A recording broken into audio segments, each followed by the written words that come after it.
හරි අපි බලමු මේ වීඩියෝ එකේදී කොහොමද Docker කියන platform එක ඔයාගේ machine එකට download කරලා install කරන්න කියන එක.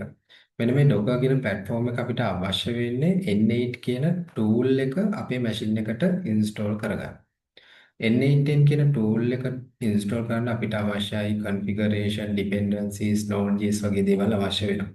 හැබැයි අපි මේ Docker වගේ tool එකක් use කරලා ඒක through N8 කියන N8 කියන tool එක install කරගන්නවා නම් අපිට අර මම කියපු configuration dependencies node.js වගේ දේවල් one by one install කරන්න අවශ්‍ය නැහැ.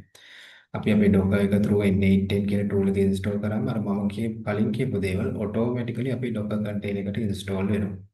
අපි Docker container එක නැතුව අපේ machine එකට N8 tool එක install කරන්න ගියොත් අර මම කියපු Node.js dependencies configuration කියන දේවල් අපේ machine එකේ වෙනම one by one කරන්න ඕනේ install කරන්න ඕනේ.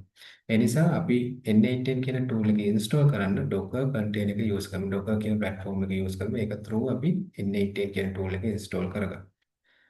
Docker install කරගන්න ඔයාලට පුළුවන් Google එකට ගිහිල්ලා Docker download කියලා search කරන්න.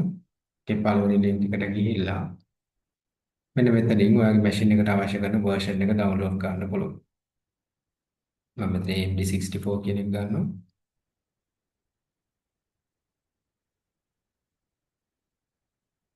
හරි අපිට Docker download වෙලා තියෙන්නේ මම download කරන location එකට ගිහිල්ලා Docker කියන tool එක install කරනවා.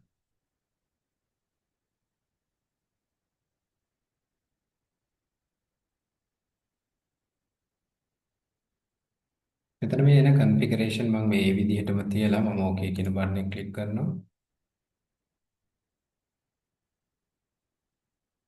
මෙන්න මේ වගේ installation window එකක් එයි. ඔයාලට Docker ඔයාගේ machine එකට download වෙන්න මෙතන පොඩි වෙලාවක් ගන්න. හරි මට installation success කියලා message එක ආවා. දැන් මෙයාලා recommend කරනවා අපි machine එක restart කරන්න කියලා installation එක complete කරනවා. ඔයාලට මෙතන මේ close and restart කියන button එක click කරලා ඔයාගේ machine එක restart කරලා Docker installation එක හරියට වුණාද කියලා බලා ගන්න පුළුවන්. හරි ඔයාගේ machine එක restart වුණාට පස්සේ ඔයාලට පුළුවන් Docker tool එක open කරන්න. දැන් මගේ Docker tool එක install වෙලා තියෙනවා. desktop එකේ Docker desktop කියන icon එක පෙන්නනවා. මට පුළුවන් ඒක double click කරලා open කරන්න. ඔයා පළවෙනි පාට නම් Docker කියන tool එක install කරලා open කරලා ඔයාලට welcome screen එකක් මුලින්ම එයි. welcome screen එකේ තියෙන්නේ sign in වෙන්න ඔයාගේ Gmail එක දීලා ඔයාලට sign in වෙන්න අවශ්‍යම නැහැ. එතන තියෙනවා skip කියලා button එකක්. ඔයාලට ඒ skip කියන button එක click කරලා ඔයාලට ඒ screen එක skip කරන්න පුළුවන්. ඔයා skip කරාට පස්සේ ඔයාලට මෙන්න මේ වගේ Docker desktop screen එකක් බලන්න පුළුවන්. මෙන්න මේ විදිහට තමයි Docker tool එක download කරලා ඔයාගේ machine එකට install කරන්නේ.